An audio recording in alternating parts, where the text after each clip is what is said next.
Chapter 6. The Healing Blade. The ride back to the Indigo Mill was a blur of red shifted visions and the smell of ozone. The Nomad's hands shook on the grips of the Renegade. The Scorpio surge was still humming in his marrow, like a hornet's nest. He had crossed the threshold.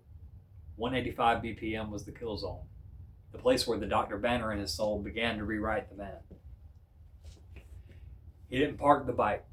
He let it slide into its cradle as he stumbled toward the quiet box. Weaver, he gasped, tearing the white noise respirator from his face. His skin was a flushed, bruised, angry purple blooming under the jaw. Initiate partitioning protocol, now. Heart rate critical, the computer's flat voice responded, commencing sensory deprivation. The Nomad collapsed into the padded chamber.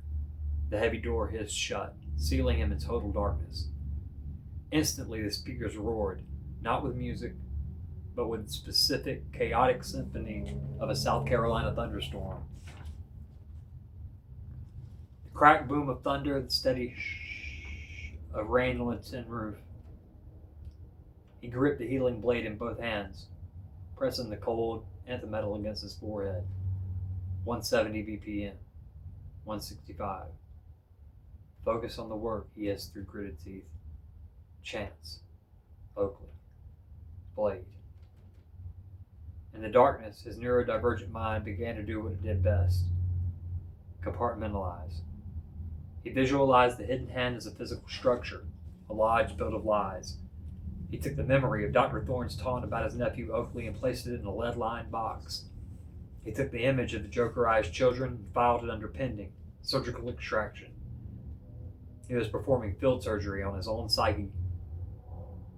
By the time his heart rate hit 85 BPM, the Nomad was shivering. The surge always left him cold, a side effect of the adrenaline withdrawal. He stepped out of the quiet box and walked to the forge.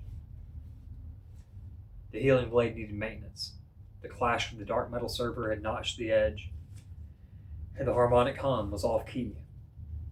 He placed the weapon in the vibration cradle and picked up a specialized file. Scrape, scrape, scrape. The rhythm was meditative. As he worked, he thought about the name of the blade. Bruce had given it to him during the healing years after the first loss. Bruce had said that a hero's job isn't to kill the monster, but to excise the sickness that makes the monster possible. But the Shadow had inverted that. The Shadow was the sickness using the hero's tools. Weaver, the Nomad said, his voice now a hollow, weary rasp. Analyze the signal from the Gentry node before it blew. Analyzing, the computer replied. The node was transmitting a localized frequency to the Cathedral of St. Jude, but there is a secondary signal, Nomad. An echo. The screen flickered, showing a map of Gotham's underground. A series of points lit up. Not the six, but a separate hidden network. The Shadow isn't just using the lodge to farm the city, the Nomad observed, his investigative mind clicking into place. He's using them to build a tuning fork. He's trying to sync Gotham's frequency with the dark multiverse. The Nomad looked at the armor price deck sitting on the workbench. He pulled the top card, the Helmet of Salvation. He realized then that he couldn't just hunt the six. If he did, he was playing the Shadow's game, the unpredictable variable that Bruce had predicted anyway. To stop the Shadow, he had to stop the city from laughing. He had to provide a counter frequency. He picked up the healing blade. It was sharp now, humming a pure, clean C major note. The cathedral isn't just a node, the Nomad said. It's the heart of the lodge's southern influence.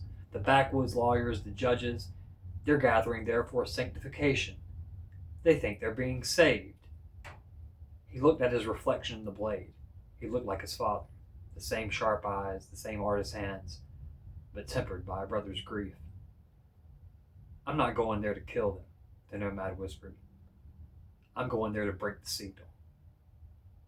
He grabbed his gear and headed back to the Renegade. The healing blade was ready. His mind was partitioned. The Ares was in the holster, the Scorpio was at the wheel. As the safe house doors opened, he saw a single black crow perched on a nearby crane. It watched him with an almost expectant air. The Nomad kicked the Royal Enfield into life. The silent hum felt like a prayer. I'm coming for the heart, Bruce, he said, turning the bike toward the Gothic spires of St. Jude's. And I'm bringing truth with me.